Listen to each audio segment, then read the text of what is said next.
వల్లి చేసిన మోసం గురించి రామరాజు ముందు నిజాన్ని బయటపెట్టేసిన చందు ఊహించని నిర్ణయం తీసుకున్న రామరాజు.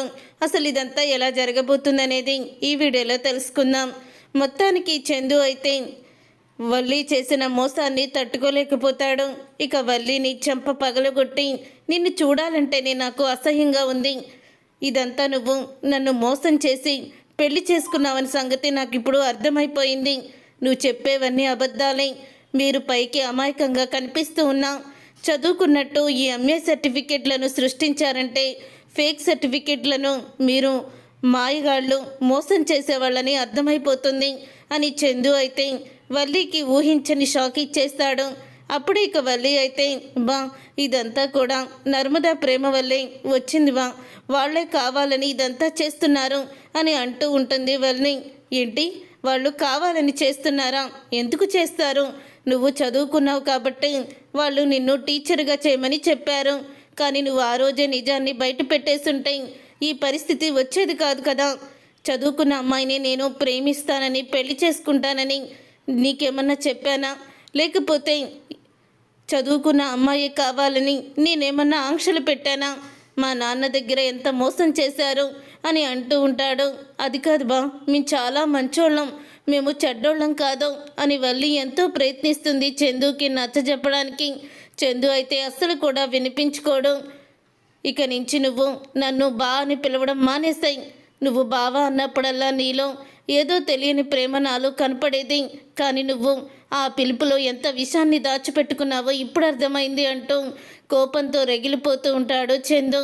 తర్వాత ఇక నర్మదా ప్రేమ వల్లిని ఒక ఆట ఆడుకుంటారు. విషయం తెలుసుకొని ఇంటికి వచ్చిన భాగ్యం ఆనందరావుని ఇంట్లోకి వస్తే మొత్తం మీ బండారు మొత్తం బయట పెట్టేస్తామని వాళ్ళని వల్లిని కలవకుండా చేస్తారు నర్మదా ప్రేమ ఇద్దరు కూడా. తర్వాత ఇక నర్మదా ప్రేమ ఇద్దరి దగ్గరికి వస్తాడు చందు అయితే. ఇక చందు వచ్చి, మీరే గనక ఈరోజు నిజాన్ని బయట పెట్టకపోతే ఈ వల్లి బండారం ఎప్పటికీ కూడా తెలిసేది కాదు నర్మదా అని అంటూ ఉంటాడు చందు. అది కాదు బావగారు, అంటే వల్లి అక్కకి ఎంత చెప్పినా తను వినిపించుకోలేదు. తన పాఠం తనదే తప్ప ఈ ఒక్క మాట కూడా తను నిజాలు చెప్పడం లేదు. అందుకని ఈ విషయం గురించి మీ ముందు చెప్పాలని అనుకున్నాను, చెప్పాను అని అంటూ ఉంటుంది నర్మద. అవును, ఇంకా ఏవో విషయాలు చెప్పాలని అన్నావు కదా, ఏంటా విషయాలు అని అంటూ ఉంటే అప్పుడు ఇక ఆ మాట విని నర్మద అయితే మీరు తట్టుకోగలరు అంటే చెప్తాను అని అంటూ ఉంటుంది నర్మద.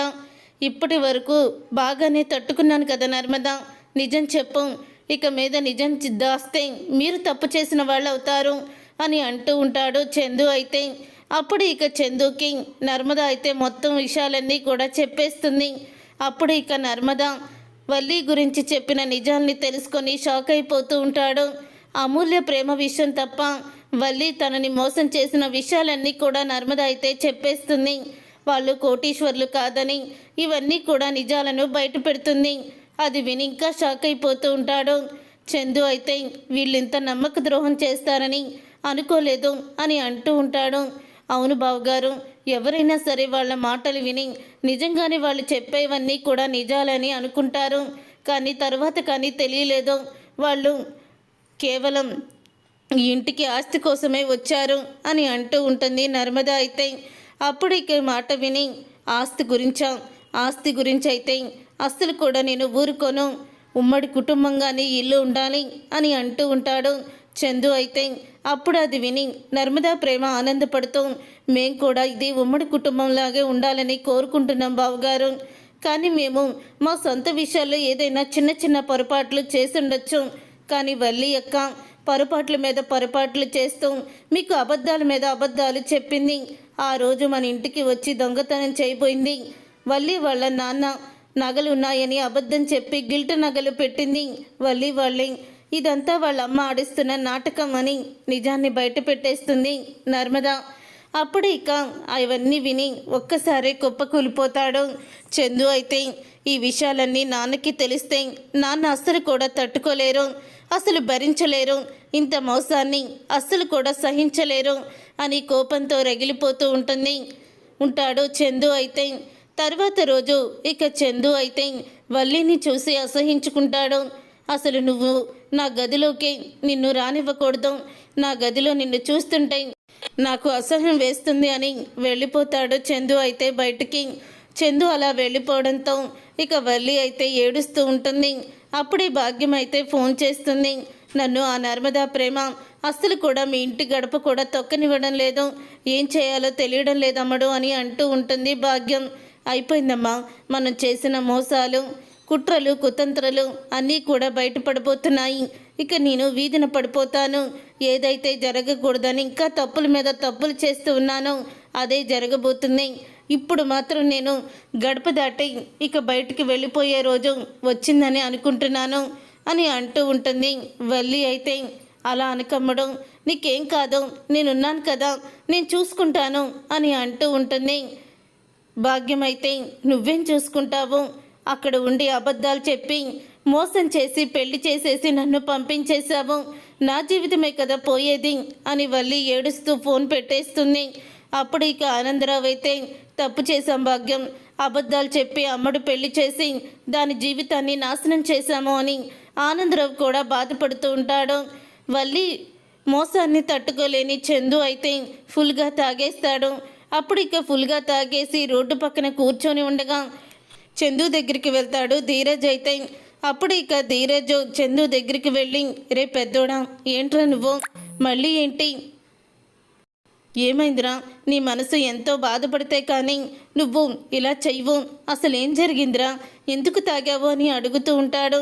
నేను మోసపోయానురా, నేను మోసపోయాను అని అంటూ ఉంటాడు చందు. ఒక్కసారి ధీరజ్ షాక్ అయిపోతూ, మోసపోయావా, నువ్వేంటి మోసపోవడం ఏంటి, నాకేమీ అర్థం కావడం లేదు, ఏం జరిగిందిరా అని అడుగుతూ ఉంటాడు. వల్లి నన్ను మోసం చేసిందిరా, మోసం చేసింది అని అంటూ ఉంటాడు. వల్లి వదిన మోసం చేయడం ఏంటన్నయ్య, తను అంటే నీకెంత ఇష్టమో తనకు కూడా నువ్వంటే అంతే ఇష్టం.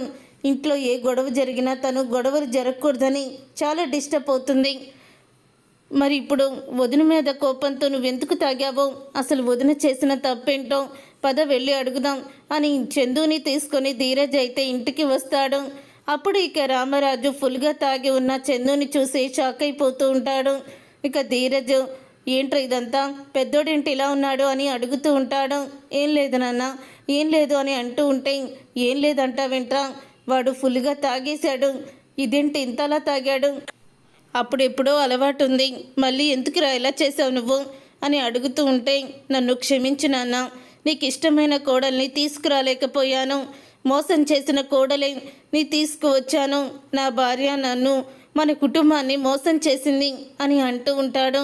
అప్పుడు ఇక వల్లి అయితే ఇక బయటికి వచ్చి మావి గారికి నిజం చెప్పేసేటట్టున్నాడే బా అంటూ ఇక దగ్గరికి వెళ్ళిపోయి, బా ఏంటి బా నువ్వు ఏవేవో చెప్తే మావి గారికి ఎందుకు అర్థమవుతుంది, అయినా పార్టీకి వెళ్తానని వెళ్ళావు, మీ ఫ్రెండ్స్ బలవంతంగా తాగిచ్చినట్టున్నారు, లేకపోతే నీకు ఈ దిక్కుమాలిన అలవాటు ఎక్కడి నుంచి వచ్చింది అని అంటూ ఉంటుంది.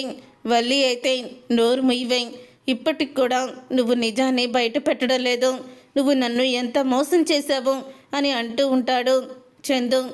ఇదేంట్రా వల్లి మోసం చేయడం ఏంటి, ఏం మాట్లాడుతున్నావు నువ్వు అని అనగానే, తాగేస్తున్నారు కదా మావయ్య, ఏదేదో మాట్లాడతారో పట్టించుకోకండి అని అంటూ ఉంటుంది వల్లి. తాగేస్తున్నాను కాబట్టే నిజం చెప్తున్నాను అని అంటూ ఉంటాడు చందు అయితే. అప్పుడే వేదవతి అయితే, ఆగు, అసలు నువ్వు వాడిని వదులు ముందు, ఏమైందిరా పెద్దోడా, ఎందుకు నువ్వు అంత ఫుల్గా తాగాల్సి వచ్చింది, అందులో తనేదో చేసిందంటున్నావు, ఏం జరిగింది అని అడుగుతూ ఉంటుంది వేదవతి. అత్తయ్య మీరెందుకు అలా మాట్లాడుతున్నారు, అయినా నేనేం చేస్తాను అత్తయ్య అని అంటూ ఉంటుంది వల్లి. నువ్వు ఆగుతావా కాసేపు మాట్లాడకుండా అని వేదవతి అంటూ ఉంటే, అప్పుడు ఇక అమ్మ, నన్ను మీ కోడలు వల్లి మోసం చేసిందమ్మా, తను చదువుకోలేదు, ఏమీ కూడా అక్షర ముక్క కూడా రాదు, ఇంగ్లీషు కూడా రాదు, వాళ్ళు మనల్ని మోసం చేసి దీన్ని మనకి అంటగట్టారు అని అంటూ ఉంటాడు చందు. ఆ మాట విని ఒక్కసారే షాక్ అయిపోతూ ఉంటాడు రామరాజు. తనేమీ చదవకపోవడం ఏంట్రా, తను ఎంఏ సర్టిఫికెట్లు కూడా తీసుకొస్తే వాళ్ళమ్మ అని అంటూ ఉంటాడు రామరాజు. లేదు నాన్న, ఆ సర్టిఫికెట్లన్నీ డూప్లికేటే అని అనగానే ఒక్కసారి రామరాజు షాక్ అయిపోతూ ఉంటాడు. ఏంట్రా నువ్వు చెప్పేది అని అంటూ ఉంటే, ఈరోజు ఉదయమే నాకు ఆ నిజం తెలిసింది నాన్న అని అనగానే అప్పుడే ఇక ఏంటమ్మా వల్లి ఇదంతా అని అడుగుతూ ఉంటాడు. అది మావయ్య గారు అని అంటూ ఉంటుంది వల్లి తడబడుతూ. అప్పుడు ఇక రామరాజు, నువ్వు తడబడుతున్నావంటే ఇదంతా నిజమేనమాట. అంటే నువ్వు చదువుకున్నది మాకంతా కూడా ఇంగ్లీష్ వచ్చు అంటూ చెప్పినవన్నీ కూడా అబద్ధాలేనా? అబద్ధాలాడి మమ్మల్ని మోసం చేసి నువ్వు ఈ ఇంటి కోడలు అయ్యావా అంటూ రామరాజు అయితే ఇక అడుగుతూ ఉంటాడు వల్లిని. అప్పుడు ఇక వల్లి అయితే అది ఈ ఇంటి కోడలు అవ్వాలని ధ్యాసలో అలా చెయ్యాల్సి వచ్చింది మావయ్య అని అంటూ ఉంటే, చూడు ఈ ఒక్క తప్పు కాబట్టి నిన్ను నేను క్షమిస్తున్నాను. ఇలాంటివి ఏదైనా తప్పులు చేసినట్టు నాకు తెలిసిందో నిన్ను మెడపట్టుకొని బయటికి గెంటేస్తాను అంటూ ఊహించని షాక్ ఇచ్చేస్తాడు రామరాజు వల్లికి. చూసారుగా ఫ్రెండ్స్, రాబోయే కథలో ఖచ్చితంగా ఇలాగే జరగబోతుంది. మరి ఇలాగే జరగాలని మీరైతే కోరుకుంటున్నారా? అయితే వీడియోని తప్పకుండా లైక్ చేసి ఛానల్ని సబ్స్క్రైబ్ చేసుకొని పక్కనే ఉన్న గంట సింబల్పై ఆలని క్లిక్ చేయండి. అప్పుడు మేము పెట్టే ప్రతి వీడియో మీరు మిస్ కాకుండా చూసేవచ్చు.